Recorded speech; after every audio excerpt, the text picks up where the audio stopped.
terkait materi hari ini bisa dengan chat di kolom komentar channel YouTube PA Wonogiri. Nantinya admin akan membalas setelah konfirmasi langsung dengan narasumber yang bersangkutan.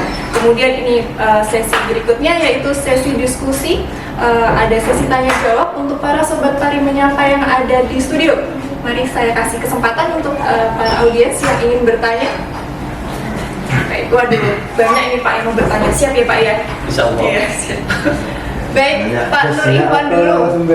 Boleh. Narasumber Pak. Terima kasih. Monggo. Moderator, Pak narasumber Pak Haji. Yang pertama, memang sangat menarik materi kali ini. Dan tadi saya dengar dari moderator mengatakan bahwa pada kali ini titik tekannya adalah pencegahan bagaimana supaya pernikahan ini tidak terjadi.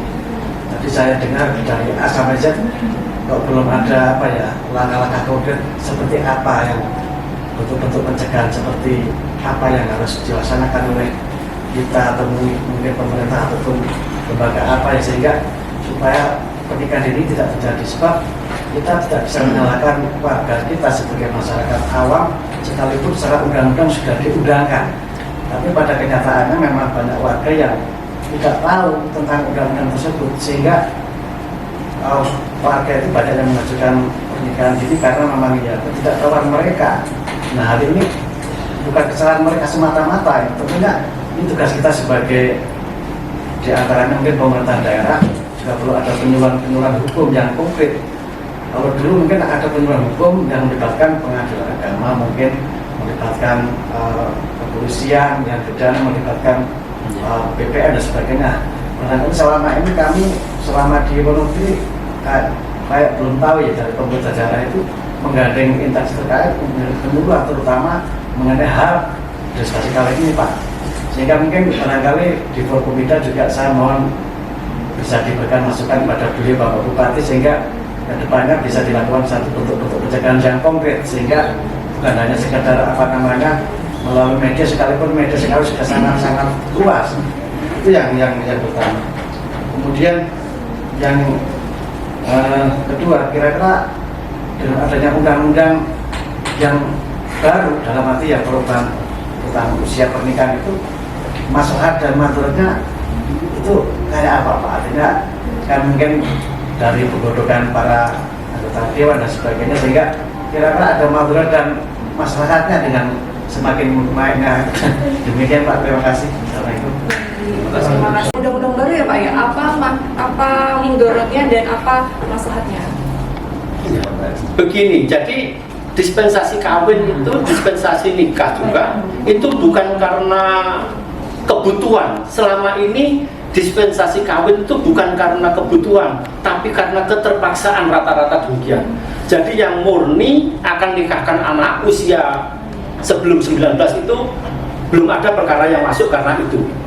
Tetapi karena sudah terdesak, anaknya berhubungan terlalu intim, masyarakat sudah mulai resah dan lain sebagainya, maka saya anggap bahwa dispensasi nikah yang ada di Wonogiri khususnya itu bukan sebuah kebutuhan, tetapi sebuah keterpaksaan dan keharusan karena adanya tekanan. Oleh karena itu ya kembali pada kita sebagai orang tua pendidik dan sebagai orang tua bangsa. Baik, itu Pak Nur Ikhwan terkait jawabannya. Baik, untuk penanya berikutnya Pak Saifuddin dulu ya.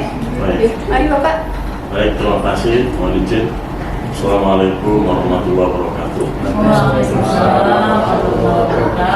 Pada inti pertanyaan, tadi apa yang disampaikan dari penanya pertama Pak Nur Ikhwan itu sudah mewakili apa yang saya ingin tanyakan. Oleh karena itu masih ada keterkaitan dengan yang ditanyakan oleh Pak Nur Ikhwan tadi. Sebenarnya memang harus ada kerjasama antara pengadilan agama dengan pemerintah daerah. Meskipun sudah ada MOU dengan instansi dinas kesehatan, terus dengan dinas perlindungan anak dan ibu, namun 5 bulan terakhir ini saya melihat ada rekomendasi dari dinas perlindungan anak dan ibu yang pada awalnya banyak yang diizinkan, banyak yang diberikan rekomendasi mendapatkan dispensasi nikah dari pengadilan agama. Tapi 4 bulan terakhir ini, 5 bulan terakhir ini, itu tidak ada satupun yang lolos dari Dinas Perlindungan Anak. Semua dinyatakan tidak layak diberikan dispensasi nikah karena belum paham reproduksi, karena belum paham gimana caranya menjadi ibu yang baik. Ini seolah-olah pengadilan itu sebagai, saya sepakat dengan apa yang disampaikan narasumber luar biasa, menyatakan PA ini sebagai garda terakhir, gerbang terakhir dikabulkan ditolak. Namun dengan adanya MOU itu, apa dampaknya ketika semua dinyatakan tidak layak? Apa makna dari MOU itu?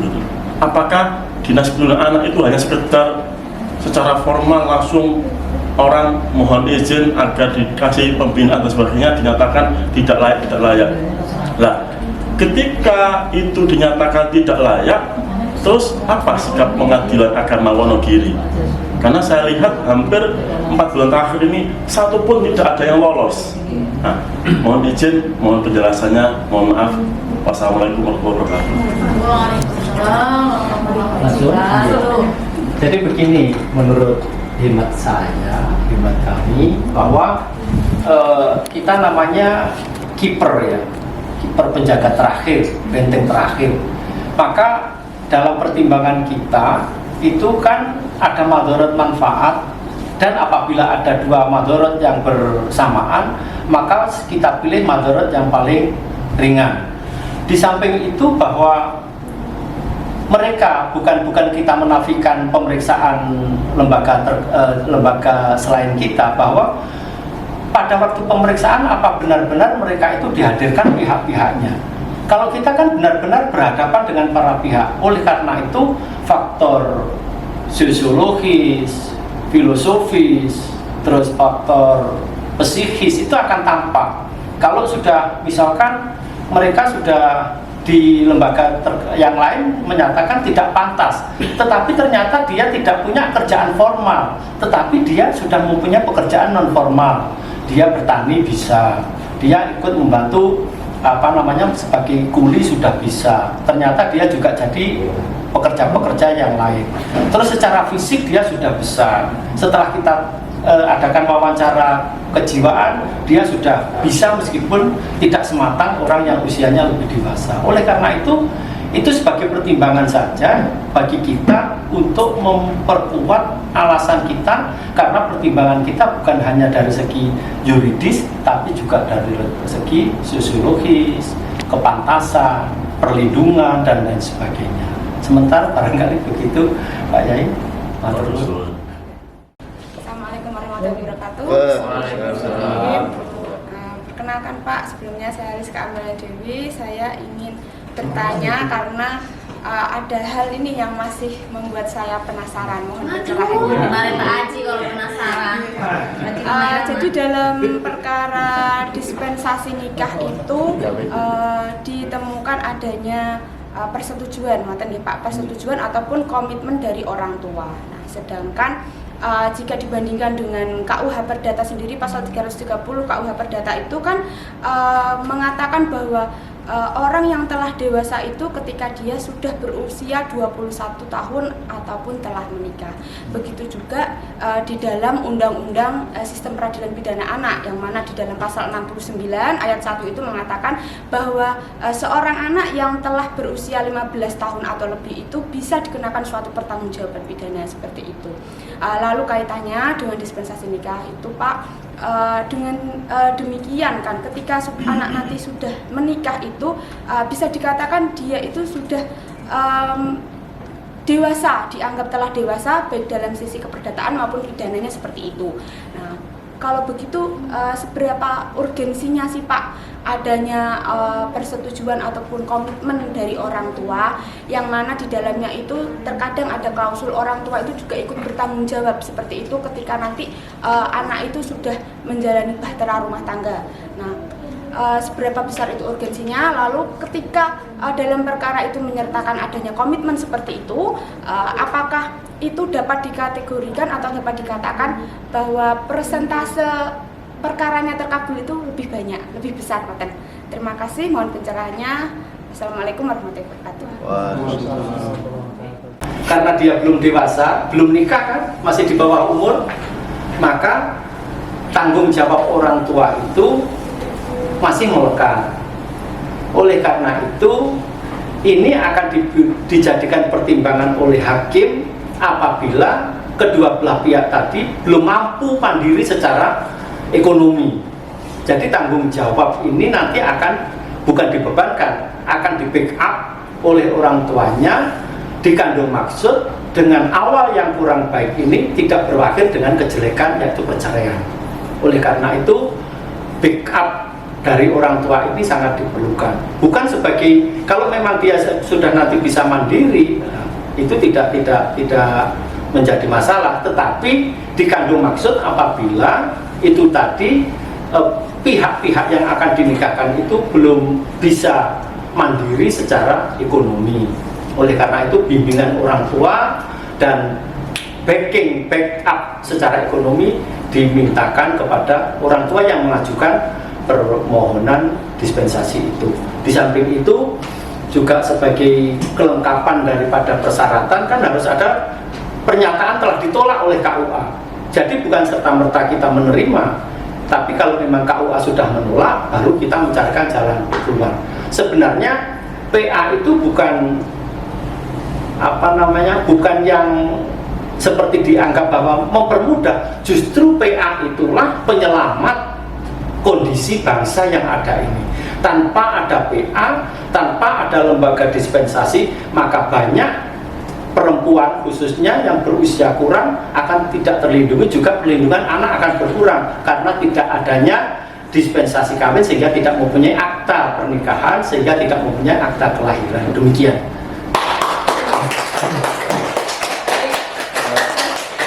Boleh menambah, bukan bertanya. Mau menambahkan? Oh boleh Pak ya. Dengan dispensasi. Assalamualaikum warahmatullahi wabarakatuh.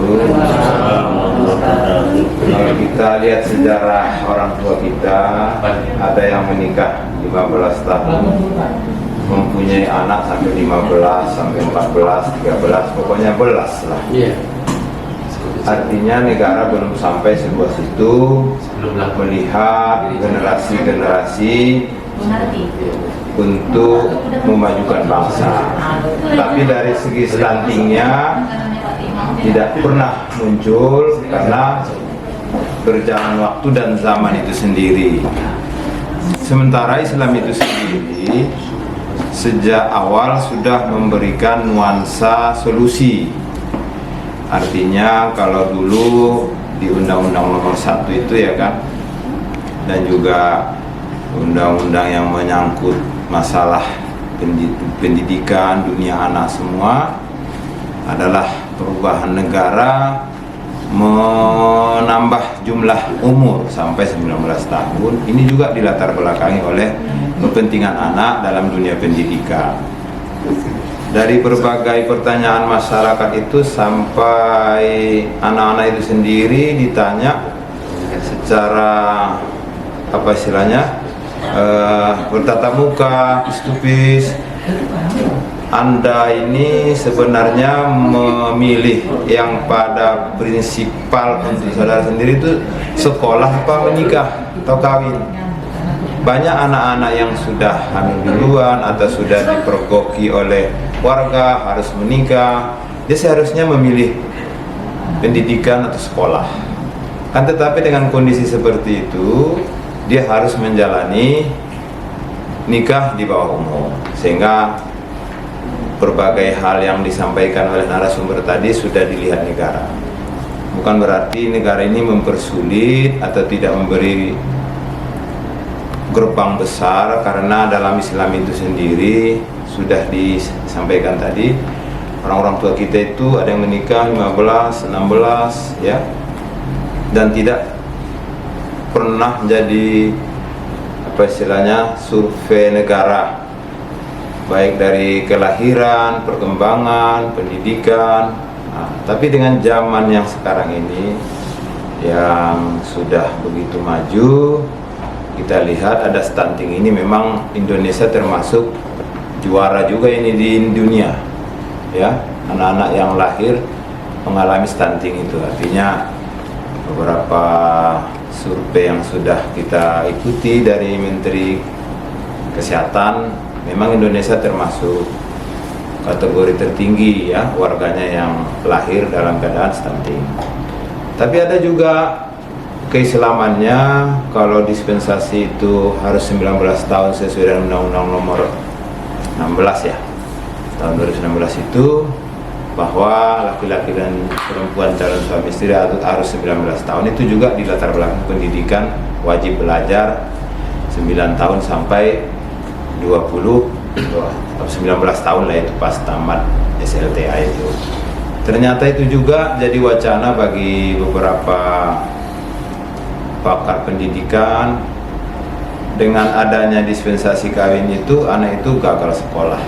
Jadi ada wacana ini Pak narasumber, apakah disabuti oleh negara sehingga tidak gagal sekolah anak itu ketika dia SMP kelas 3 udah ada yang dispensasi, kelas 1 SLTA sampai menjelang tamat juga gagal. Ada juga wacana seperti itu, apakah ditamatkan dia meskipun dia sudah diberi izin oleh pengadilan untuk sekolah.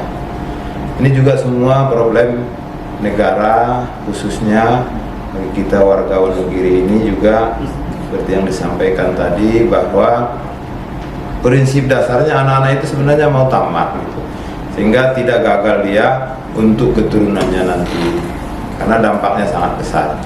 Kalau kita lihat, Islam memberikan khidbah, artinya binangan. Jadi masyarakat Wonogiri dengan berbagai dispensasi yang masuk ke Wonogiri ini, khidbah itu artinya bukan sebuah lembaga jadinya, padahal bisa dilembagakan di masyarakat.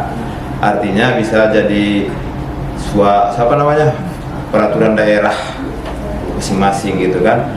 Artinya kalau anak itu sudah kelas 3 SLTA, dengan adanya khidbah tadi, artinya masih ada tanggung jawab itu di luar yang hamil. Kalau yang hamil tadi memang nggak bisa kita khidbahkan, tapi dari berbagai perkara yang masuk dispensasi itu bisa.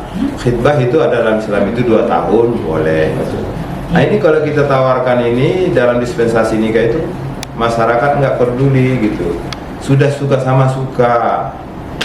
Kami juga orang tua sudah setuju, apalagi anak kami sudah begini. Nah ini semua perlu diperhatikan oleh masyarakat secara keseluruhan, oleh pimpinan-pimpinan daerah khusus Kabupaten Wonogiri, wilayah Provinsi Jawa Tengah ini. Mungkin itu, sehingga anak-anak yang sekolah gagal bisa diperhatikan, bisa sekolah khusus. Artinya bukankah Pancasila itu semua nggak membeda-bedakan warganya, suku apapun dia. Demikian, terima kasih. Ya baik, terima kasih Pak Hasanuddin atas tambahan materinya ya, melengkapi materi pada hari ini. Baik Pak Haji, kesempatan. Oh ya, nambah sedikit untuk Pak Hasan, bahwa lembaga kalau seperti disarankan Pak Hasan sudah hamil boleh sekolah, itu nanti akan berdampak negatif kepada teman-teman yang lain. Iya, ada juga. Jadi pengen nanti. Tapi lembaga sekolah pemerintah sudah satu lembaga, sekolah tidak harus berakhir dengan pernikahan.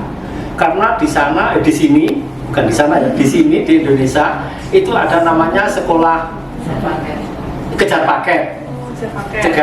Jadi mereka yang sudah tidak sekolah bisa kejar paket ABC, dan mereka yang mau kuliah ada UT. Meskipun pada waktu kuliah mereka sudah hamil dan nikah tidak masalah, tetapi untuk SLTA dan SLTP dan SD barangkali itu ada kejar paket. Jadi kami rasa yang tatanan yang sudah hamil tidak boleh sekolah dulu, itu kami rasa tidak terlalu menyalahi HAM dan tidak bertentangan dengan asas pendidikan yang tidak membeda-bedakan usia, umur, dan agama. Demikian barangkali. Siap Pak. terakhir, pesan apa yang ingin Pak Haji sampaikan kepada kita semua terkait materi hari ini? Terima kasih. Sebagai penutup, bahwa dispensasi kawin adalah lembaga penyelamat dari keadaan generasi kita. Jauh lebih penting, mari preventif, jangan sampai kuratif, tanggung jawab kita bersama. Terima kasih. Baik Pak Haji, terima kasih atas waktu dan ilmunya. Semoga ilmu yang diberikan bisa menjadi berkah dan barokah untuk kita semua. Amin, amin. Baik Sobat Pari Menyapa, akhir kata saya tutup dengan ada gium hukum yang menurut saya cocok untuk materi kali ini. Ecum et bonum et leg legum. Apa yang baik dan adil adalah hukumnya hukum. Begitu juga usaha yang menyelesaikan perkara dispensasi untuk menghadirkan keadilan dan kebaikan bagi seluruh pihak. Baik ya. Sekian dari saya dan Dr. Andes dari Al-Fatih SMH. Mohon maaf apabila ada tutur kata yang kurang baik. Saya Adi Pranami undur diri. Sampai jumpa di podcast Pari Menyapa di episode berikutnya. Wassalamualaikum warahmatullahi wabarakatuh. Waalaikumsalam. Hostnya sepanjang acara senyum terus.